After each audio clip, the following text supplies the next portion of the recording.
Ja pra ku takohemi miqtë e mi në kanalin Monitor TV për të komentuar pak rihyrjen e Tonit në shtëpinë e Big Brotherit, një rihyrje që si duket nuk është mirë pritur edhe nga familjarët e banorëve jashtë të kësaj shtëpie.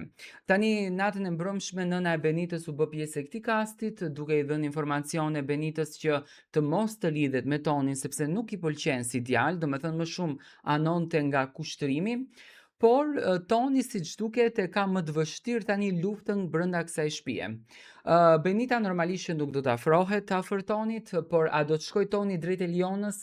Mesazhi që babai ja dha Tonit, por Toni nuk e ndoqi mesazhin dhe u lidh me Benitën, këtë do ta shohim, do të shohim a ta respekton Benita fjalën e nënës që nuk do të afrohet me Tonin, apo thjesht do ta ndërton atë dashurinë për Tonin.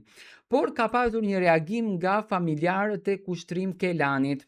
Ato kanë parashtruar në fakt 3 pyetje kundër drejt produksionit, që unë këto 3 pyetje doja t'i transmetoj dhe dua të marr mendimin tuaj. Çfarë përgjegjësie merr produksioni për mira SMS-t që kemi dërguar, të cilat rezultuan sikur të mos ishin dërguar fare, pa asnjë lloj ndikimi real në rezultat? Nëse do të ishte eliminuar kushtrimi apo cili do banor tjetër, a do të vlente i njëjti rikthim për të gjithë?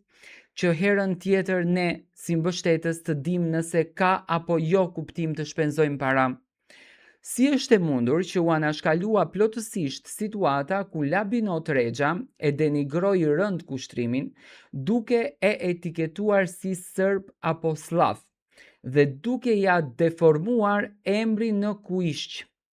Kjo situatë u trajtua gjërësisht nga media, portale dhe mijëra komente të shikuesve, ndërkohë që për raste shumë të lehta janë dhënë zarfe të zeza dhe eliminime direkte. Sot për debatet kota pati hapësirë, por në këtë rast produksioni jo vetëm që nuk reagoi, por as nuk e hapi temën fare.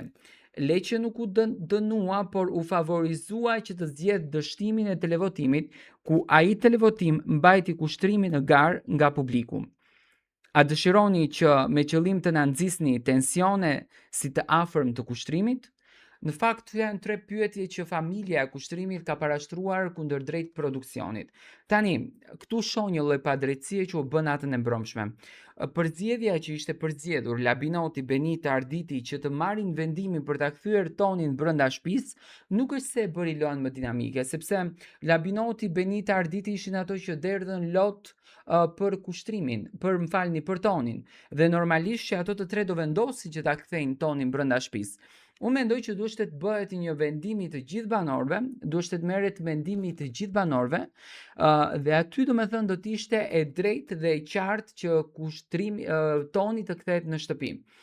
Unë mendoj që rikthimi i Tonit do të krijojë debate shumë të forta, sepse Toni vetëm që ka nisur me Klodianin që i thotë që ti po përdor biseksualitetin tënd edhe pse nuk je biseksual, vetëm për të qëndruar në lojë, dhe domethënë kjo është një pikpyetje e madhe që po ndodh se si do të vazhdon Toni. A do të shndrohet Toni në një fenomen apo jo? Dua të marr mendimin tuaj.